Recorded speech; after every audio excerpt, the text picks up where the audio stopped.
Tonight we want to look at the good, rich, and the evil poor. The good, rich, and the evil poor.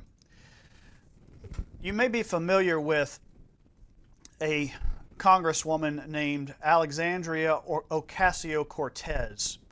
She is a very vocal young member of Congress, and she has some pretty radical ideas.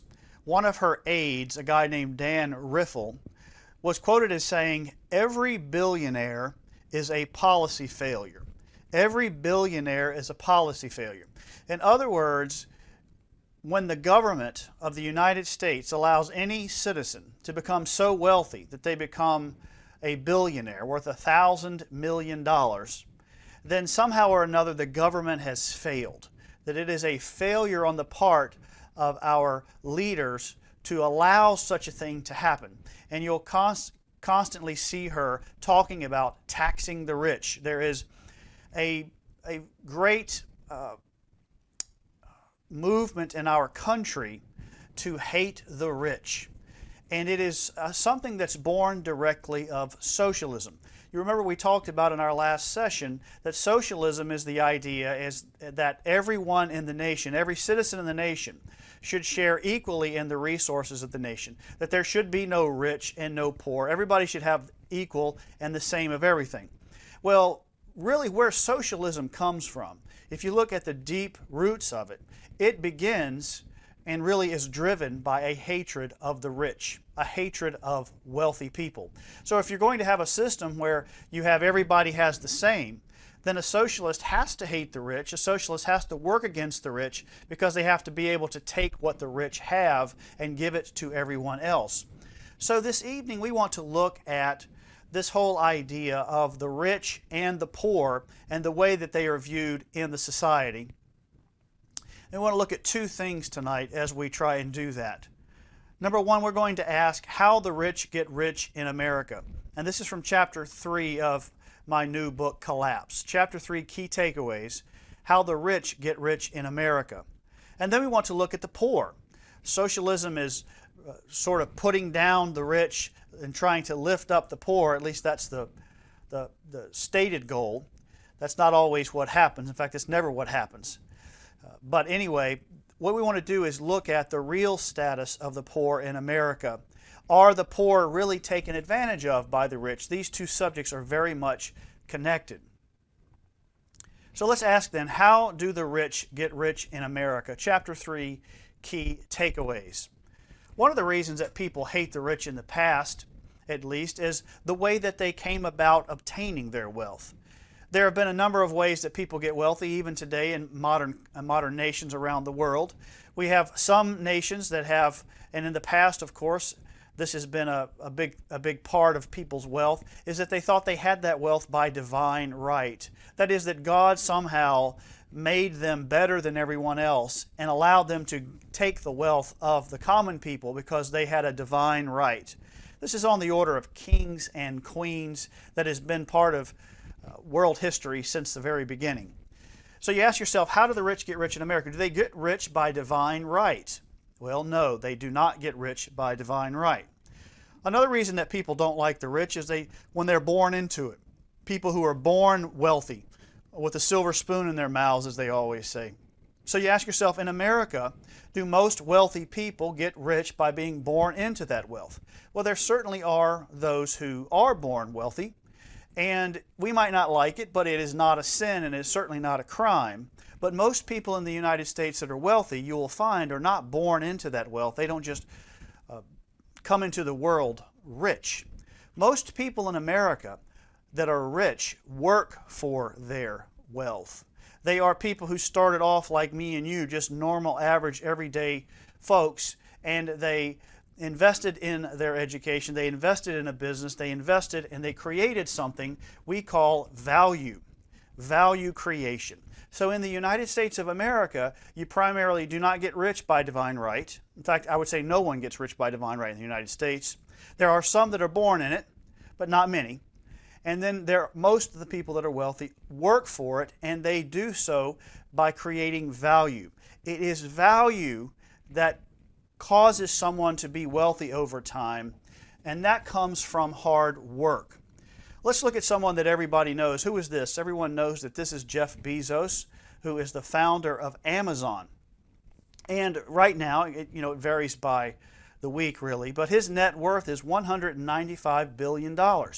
And there are people that hate him simply because he is rich. But how did he come to that wealth? Did he steal it? Did he force people to give it to him? How did he come about that wealth? Let's look at how value creation is how Jeff Bezos got wealthy. What is value? Think about what value is. Well, value is something that you're willing to pay for. If it's something you want and you're willing to pay for it, then it has value. And the more value it has, the more you're willing to pay for it. Well, let's look and see how Jeff Bezos, by creating Amazon, creating the value that Amazon brings, eventually Jeff Bezos becomes rich or becomes wealthy. Let's see how this happens. First of all, you have the customer here on the left, and I would venture to say that everyone that's watching this video is a customer of Amazon. Just about everybody in America and many people around the world are customers of Amazon. Why does someone become a customer of Amazon?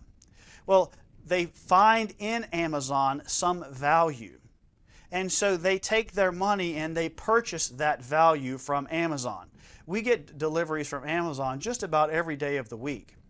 We send our money, we give our money to Amazon because they have value that we want.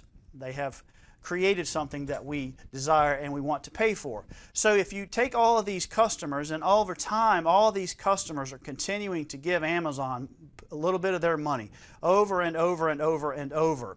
Well, over time, this builds up to be a tremendous amount of value. And what happens is, every time you purchase something, now this is a very simple way to look at it, but it really does hold true if you step back far enough. When you decide to purchase something from Amazon, a little bit of that money ends up in the pocket of Jeff Bezos, because Jeff Bezos is the one who created that value system. He had the idea, he got the money together to start it, he's managed it, he's organized it, he's led it. And yes, he's had employees that work for him, but he has paid those employees. But he is the one really responsible for that value. So over time, this is how Jeff becomes wealthy. If you create enough value for enough people, eventually you end up wealthy because you've created so much value. Now let's ask a question of Jeff Bezos. People hate Jeff Bezos. I mean hate Jeff Bezos. But here's the question. Did Jeff Bezos force anyone to buy from him? No, he hasn't forced anyone to buy from him. People voluntarily give Jeff Bezos their money because Jeff Bezos has created so much value for them that they want to give him that money. So when we look at a man like Jeff Bezos and we start to hate him as if he's done something wrong, we have to see that he hasn't done anything wrong to get the wealth that he has. He's done everything right. And we have willingly given him our money because he has brought us so much value. Think about Dan Riffle's comment there, and certainly Alexandria Ocasio-Cortez's viewpoint that we need to stop allowing people to become billionaires. We need to stop allowing Jeff Bezos of the world to be created. Well, you remember I told you in the first session about the law of incentives, that people create these companies, these inventions, these ideas because in the United States and in free market capitalistic economies, they have the incentive to do so. So if they risk their money, if they risk their time, if they risk their fortunes, then they can reap the benefit if it goes well. And of course, the flip side is if it doesn't go well, they lose everything. But that's one of the reasons that they get the money at the end of the day and the workers don't, because the workers are not the ones risking everything. They're not the ones bringing this value. They're simply participating in a value system that someone else has created. But I want you to think about it. If Ocasio-Cortez could have her way and there could not be any more billionaires or any multimillionaires, what would happen to incentives to create these high-value companies? Would Apple have been created if Steve Jobs could not benefit from that creation? Very unlikely that he would do all of that work, take all of that risk, if he could not receive the reward of it. What about Sam Walton and Walmart? Would he have done it? Very unlikely. Jeff Bezos, very unlikely. So what happens if you follow the socialist idea of Ocasio-Cortez? You end up with Apple, Walmart, and Amazon never existing, because the men who started these and had these ideas would have no incentive to do that. And how much value would that take from us? We mentioned this last time. I'll mention it again. We don't have to become 100% socialist like North Korea in order to take the incentive away from these men. Things like high taxes on the rich, controlling prices, and overregulating industries are ways that democratic governments start to take away incentive and slowly erode the value and the wealth of the economy and the wealth that people have individually. Think about the insanity of this. Let's go back and think about those three companies, Apple, Walmart, and Amazon. People hate these companies, especially Walmart and Amazon. I don't know why they don't hate Apple as much. I guess they don't hate Apple as much because Apple is cool. But still, one of the wealthiest companies in the world is Amazon, is Apple. But think about the insanity of this. And this is a quote from the book here. Here's a question to ponder. Why do we hate the men that bless us with so much value? Think about the value that Walmart has given to you. Think about the value that Apple, the value that Amazon has brought to you. Why do we hate the men that bless us with so much value? We hate them, which implies we want them destroyed. But if we destroyed them, we would lose the value we are so glad they brought us. Are we insane or what? Now, there's something very interesting about free markets that you need to understand when it comes to wealthy people. Are wealthy people sometimes greedy people? Sure they are. Are they sometimes materialistic? Yes, they are. Are they sometimes scumbags? Absolutely they are. But here's the thing. Here's the thing about a free market economy. The free market economy, the capitalistic economy, is the only type of economic system that takes the greedy rich guy and uses that greed and that materialism and pride to bring value and blessing to you, the common everyday person. Let's look and see how that happens. Jeff Bezos. Let's look at him and think about him for a moment. Let's say that Jeff Bezos, and I'm not saying that he is. I don't know Jeff Bezos. He doesn't call me. He doesn't text. He doesn't write. But let's say that he's just a greedy scumbag. And you wouldn't want your kids around him, you wouldn't want your wife around him, you wouldn't want to be around him. Well, because of the way free markets work, because of the law of incentives, remember incentives is that we're allowing the person to reap the rewards of what they do, and that drives them to do those things. Because of the law of incentives, Jeff Bezos gets up every day trying to figure out how to bring value to who? To you. You see, imagine that rich doctor who wants his face on the cover of a magazine. So he gets up every day and he labors and he works and he spends his own money to come up with this new surgical technique to save your life. And if he can come up with that, then he gets his face on the cover of a magazine and he makes millions of dollars. Well, think about that. What has capitalism and free markets just done? It has taken and it has channeled those things that we don't like about people, that greed and that materialism and that pride. It has channeled it in such a way that it is bringing value to the whole society at large. Socialism doesn't do this. Socialism takes away the incentive from people like that rich doctor or Jeff Bezos or anyone else. And not every rich person is materialistic and not every rich person is greedy. I'm not saying that. I'm just saying take the worst case.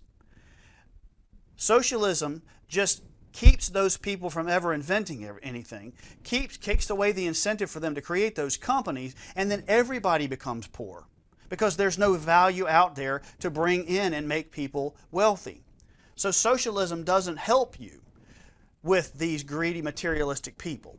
But capitalism, free markets, they do help you because of the law of incentives. But I want to consider if it's true that the rich don't get rich in America by using and abusing other people, but by bringing value that we willingly pay for. If it's true that they're not born with a divine right to have it, which is, very easy to understand how someone could dislike, and if they don't steal it or oppress us to get it, then why do we really hate them? Why do we really hate the rich? Well, number one, we hate the rich because we're jealous. We're jealous. We glorify the people who aren't rich. We make out the rich to be the worst guys in the world. But if we looked into our own hearts, what we would find is the reason we don't like them is because we're just jealous of them. We want what they have, but we don't want to work as hard or do what they did, or maybe we don't have the skills and abilities to do that, so we're jealous. So we rise up to the government and say, take that wealth from that man, take that riches, I want it. We're just jealous. How about this? We're also greedy. We're greedy. You don't have to be rich to be greedy. We want, and I think this is a driving factor among those of lower income who want the wealth of the rich. They are greedy. They don't want to work. They don't want to do anything, but they want to take from those who have it. They're greedy. They want to pile up wealth that they have not earned. They themselves are greedy. Another quote from the book here about the greed of the poor. Every day, millions of Americans accuse the rich of being greedy and materialistic.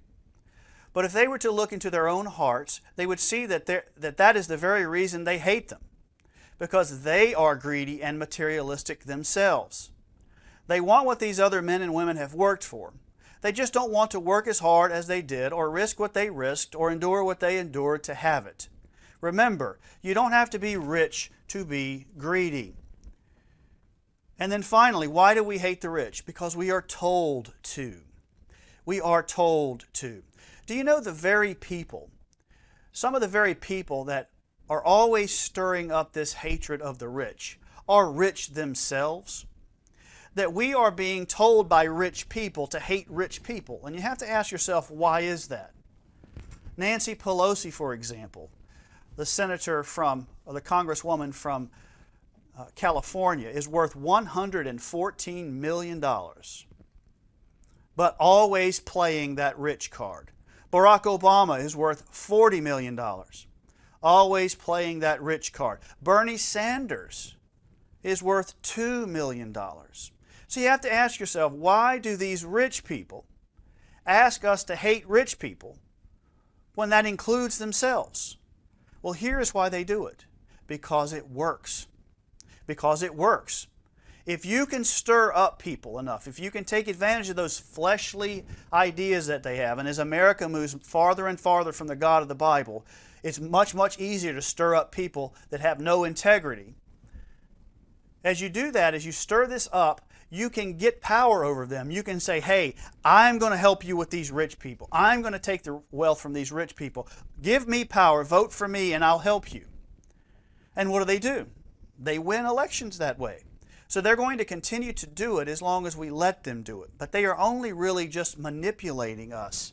They are the rich manipulators of the poor. But Jesus warns us about materialism. Whether you're rich or poor, Jesus warns us to be careful about materialism. He said in Luke 12:15, "Take heed and beware of covetousness." Take heed, he says.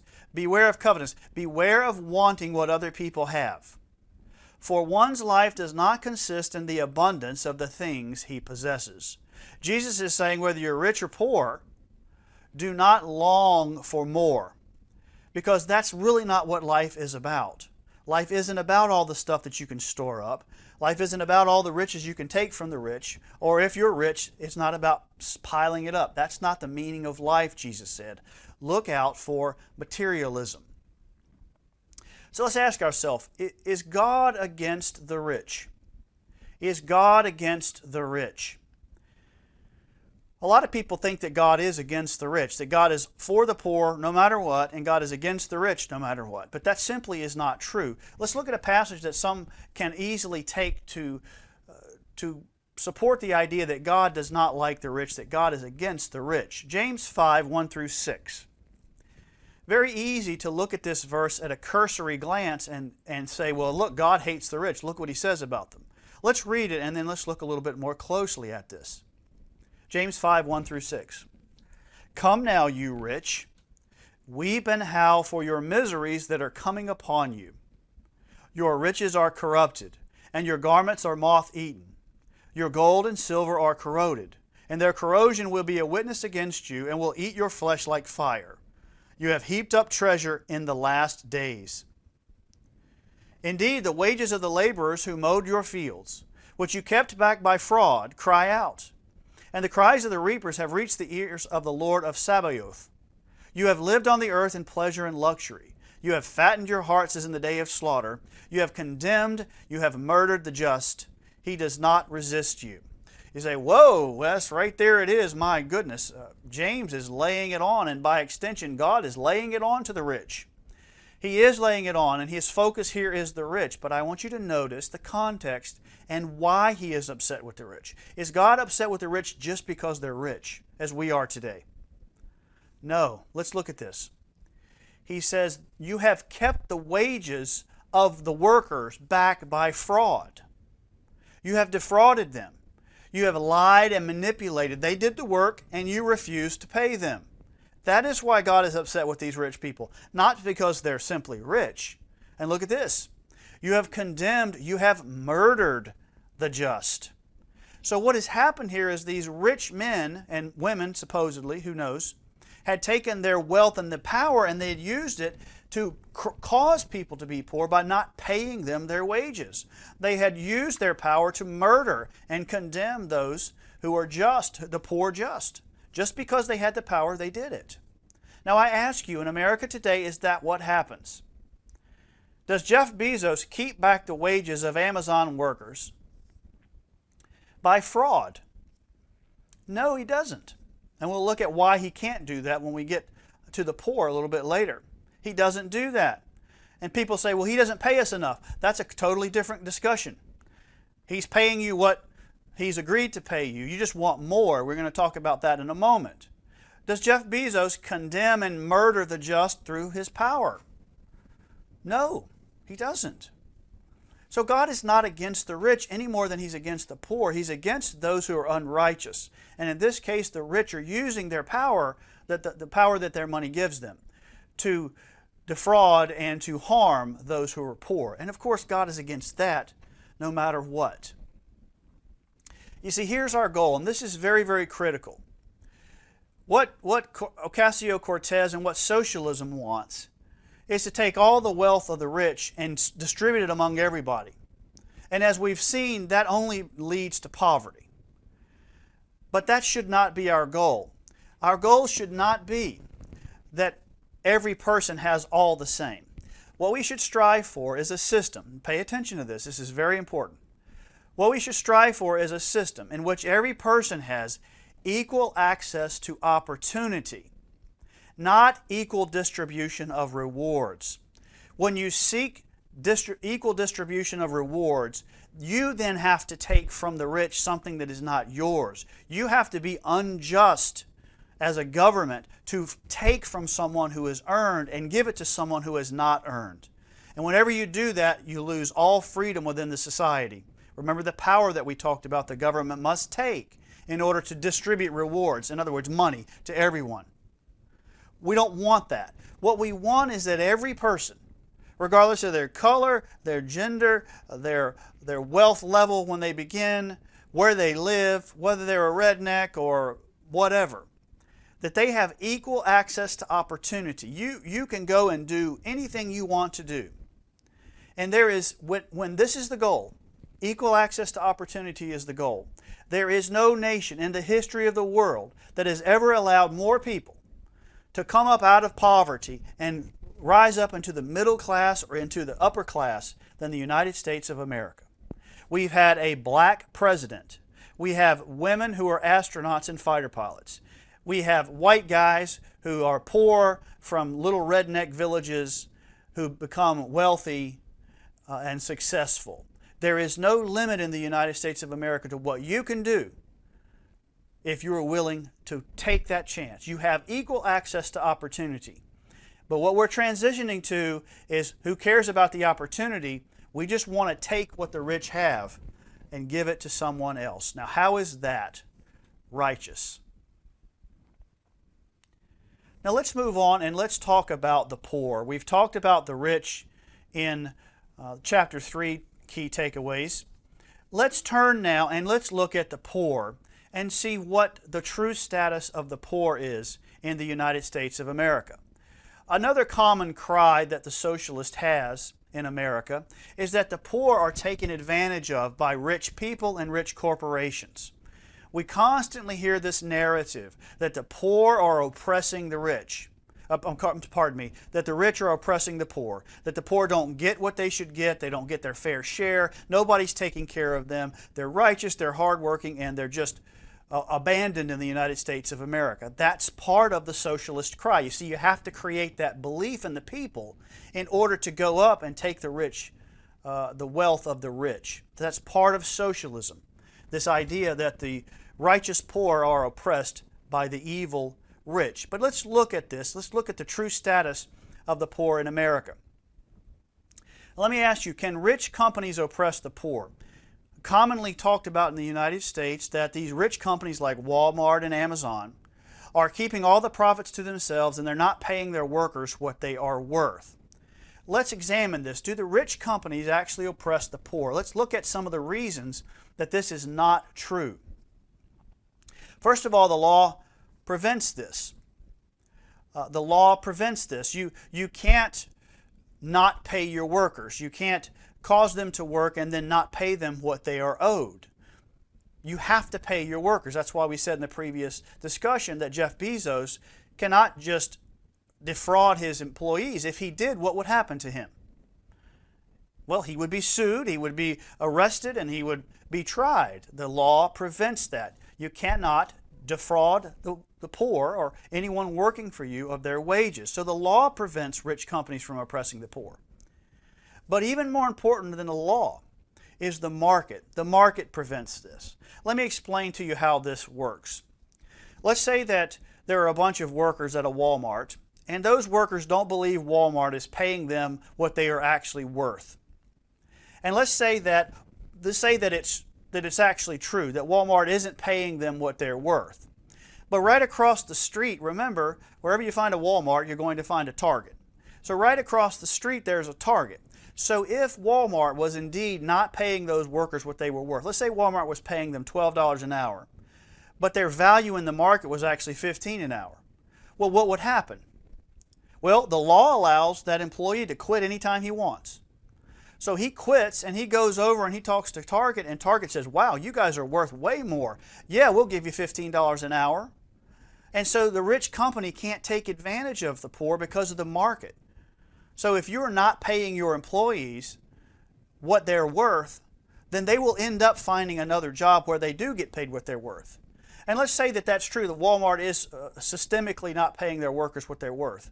Well, what's going to happen? They're going to leave Walmart and they're going to go over to Target.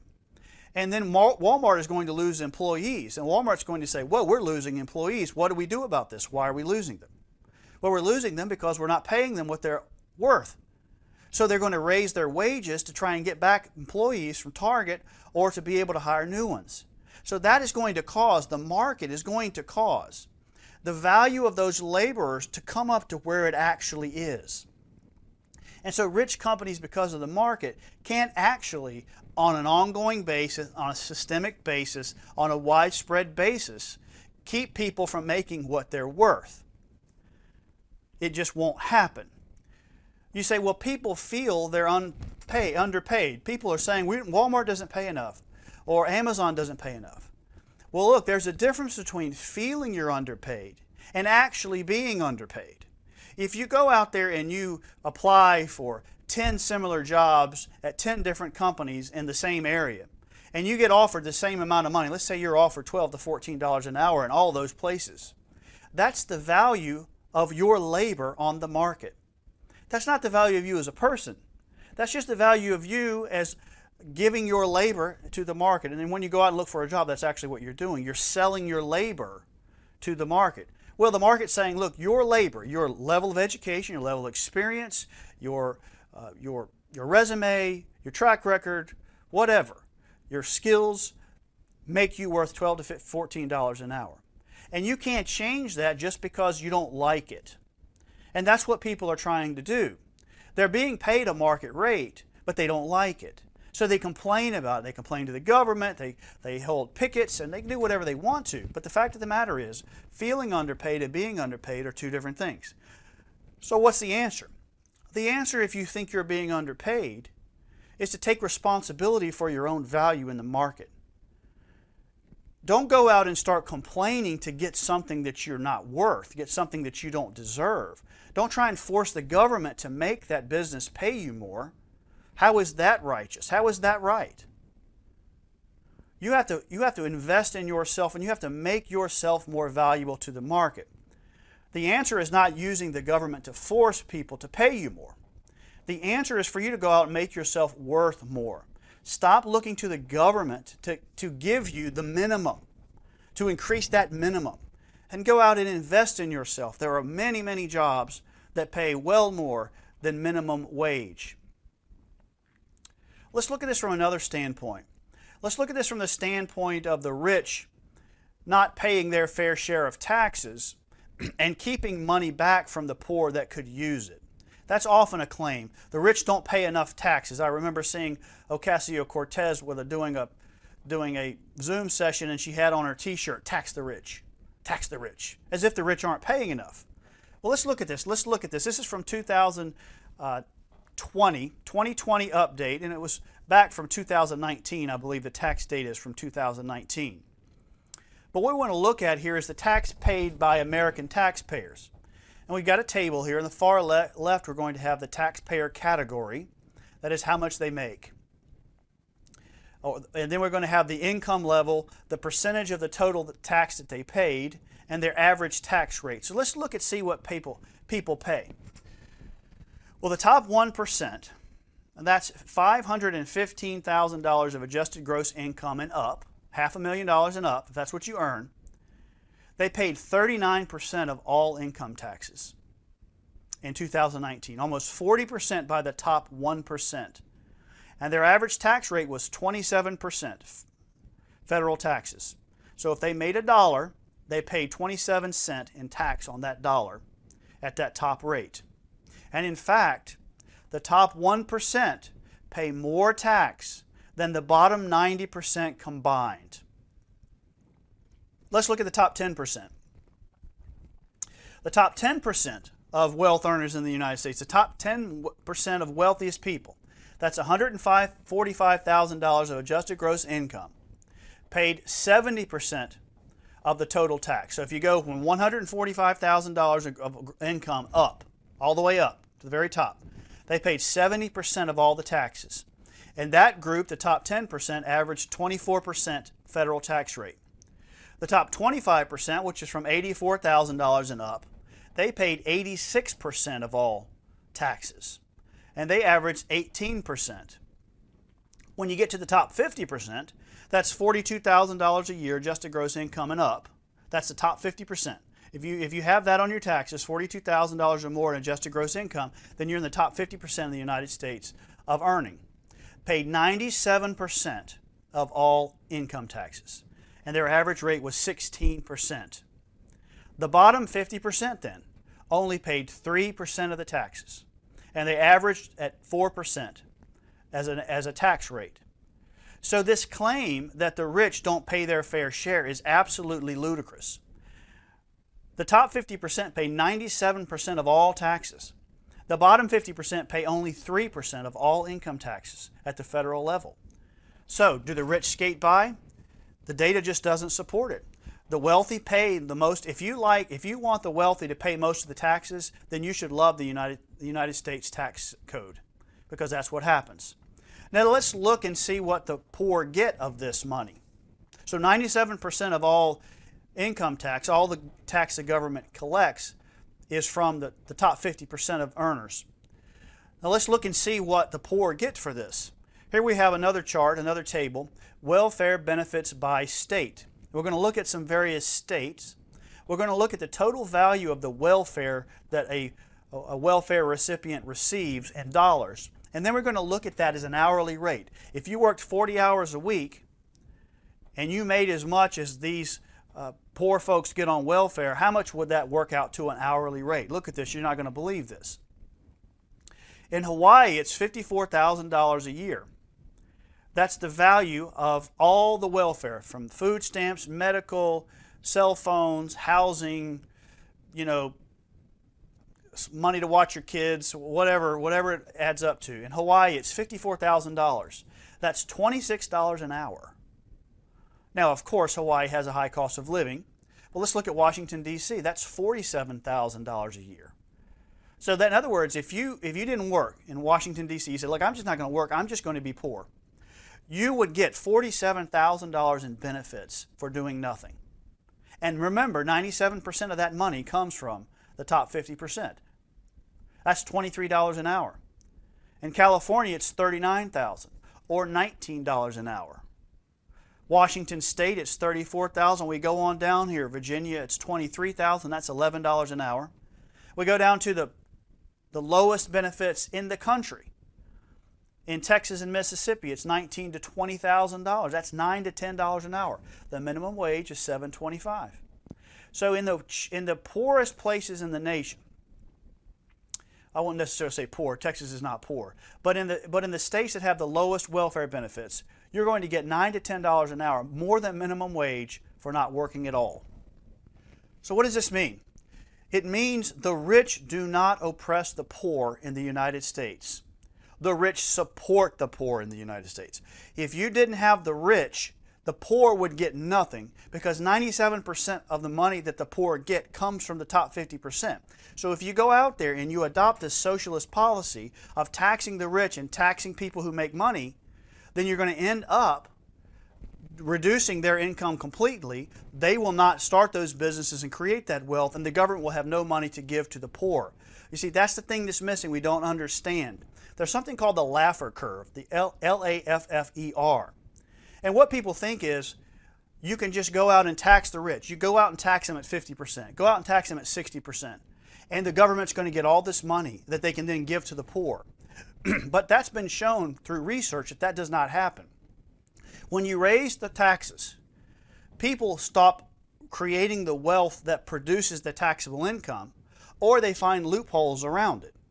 Wealthy people just will not pay but so much tax, and people will just stop working. They'll stop creating the value. So the Laffer Curve shows that at some point, at a certain tax rate, the tax income of the government actually goes down.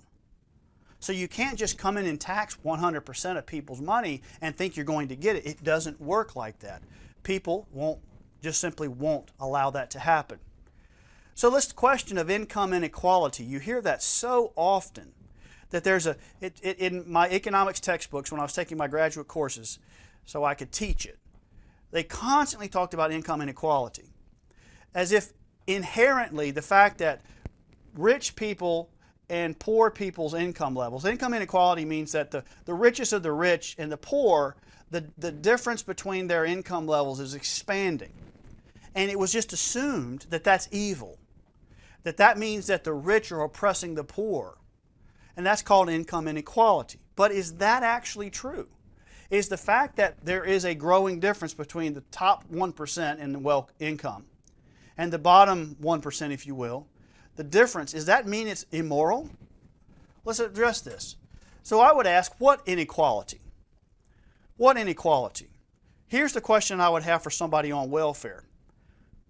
Why are you complaining?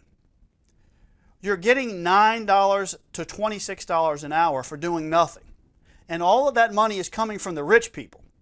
So how in the world can you sit there and complain that you don't have enough when 100% of what you get is coming from people who are working for it? What inequality? How are you complaining? It's kind of hard to listen to somebody complain when they're getting everything they get from those who are working, and they're complaining that they don't have enough. It'd be like you working and raising children, and then you have a child who stays at home when they're 40, and you're completely giving them $10,000 a year for spending money. You're paying for all their food, you're paying for their car, and they get a sign and stand outside your door and say, income inequality, my parents aren't giving me enough money. You'd be like, what are you doing? Get out of here. That's ridiculous. What inequality when you're getting 100% of your income from those who are working? It's hard to listen to this claim. But then I would say the assumption that this is evil. Let's evaluate the assumption that it's evil. We've already shown that the poor are not poor because of the rich. Now, we looked at Jeff Bezos and we saw that he is not oppressing people in order to make his wealth. He's not oppressing workers. He's not oppressing customers. He's not doing anything wrong. He's bringing value and creating wealth. And in fact, he's keeping people out of poverty because so many people work for him. I think somewhere on the order of 800,000 people work for Jeff Bezos. So the poor are not poor because of the rich.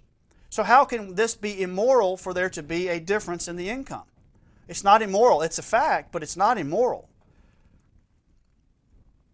And we should expect in a free market, when the economy is expanding, when businesses are being built, when people are creating new inventions, and we should expect that the people at the top are going to make more. If we saw that the people at the top were losing income, what would that tell us about the whole economy? It would tell us that the whole economy is going down. So you would expect that. The answer for the poor is to get out there and get a job, to invest in yourself, to take advantage of the free programs for education, the free training opportunities. Self-reliance, self-effort is the answer, not government intervention. The idea of income inequality is simply a way for us to be manipulated. Well, let's look at the Bible and the poor as we kind of spin down on this topic. What does the Bible say about the poor? Well, the Bible gives us two kinds of poor people. Did you know that? There are two kinds of poor people in the Bible. There are the legitimate poor. Let's look at Isaiah 58:10. We read this in our first session. The Lord says that if thou draw out thy soul to the hungry and satisfy the afflicted soul, then shall thy light rise in obscurity and thy darkness be as the noonday.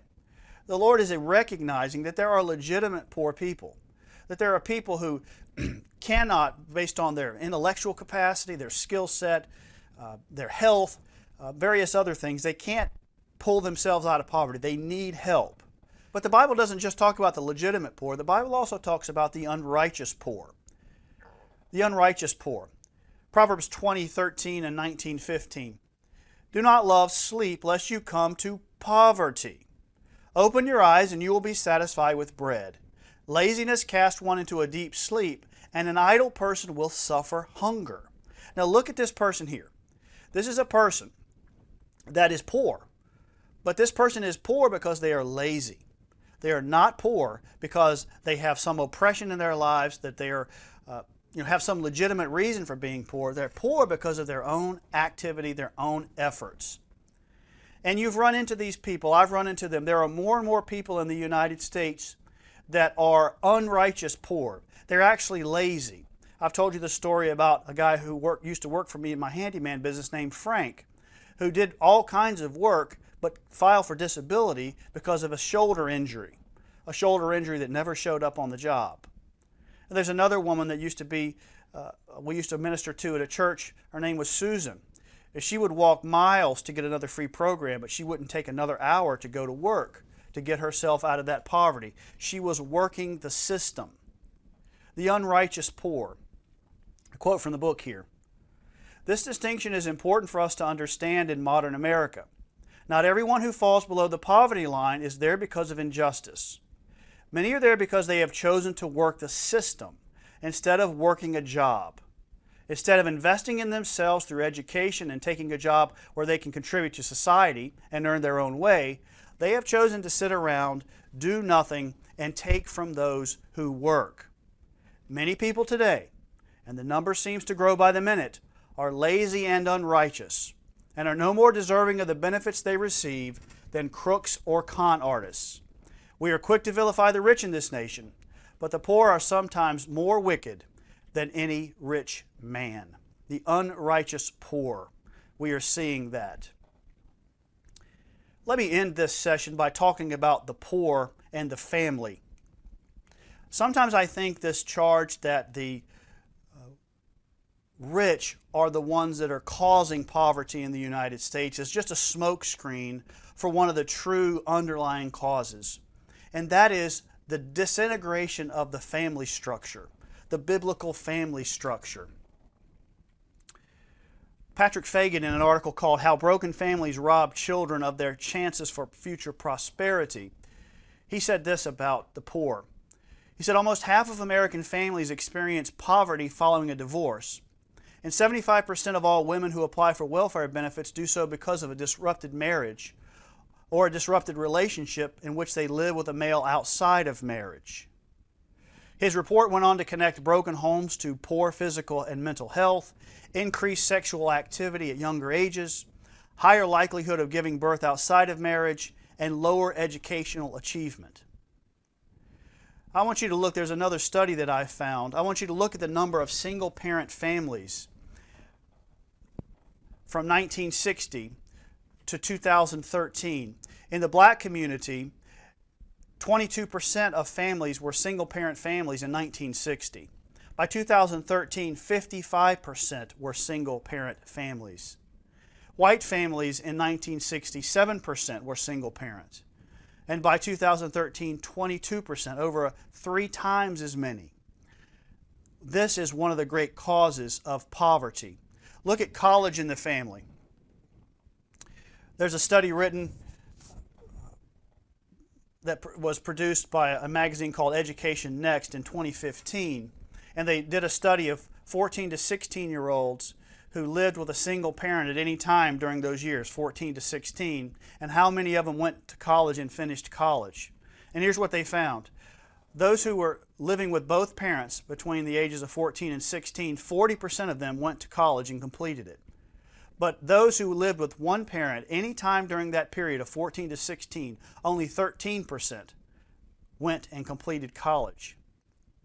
The report says, children who live with a single parent between the ages of 14 and 16 have consistently completed less schooling than children from two-parent families, with a gap widening over time. So what is the connection here? Well, the connection is that God has created a family to need two parents. God has designed a child to need both a loving father and mother at home to grow into a productive, prosperous adult. But our society has dismantled God's design block by block over the last 75 years, and the result is nothing short of catastrophic. You see, we are blaming the rich for the poverty in the black community, blaming the rich for the poverty in other communities.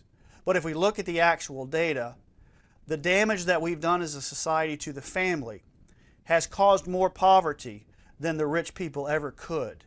And as we move away from the Creator's design, one man, one woman, married, raising the children in a safe and protected Christian home, we're going to have more and more poverty in our nation.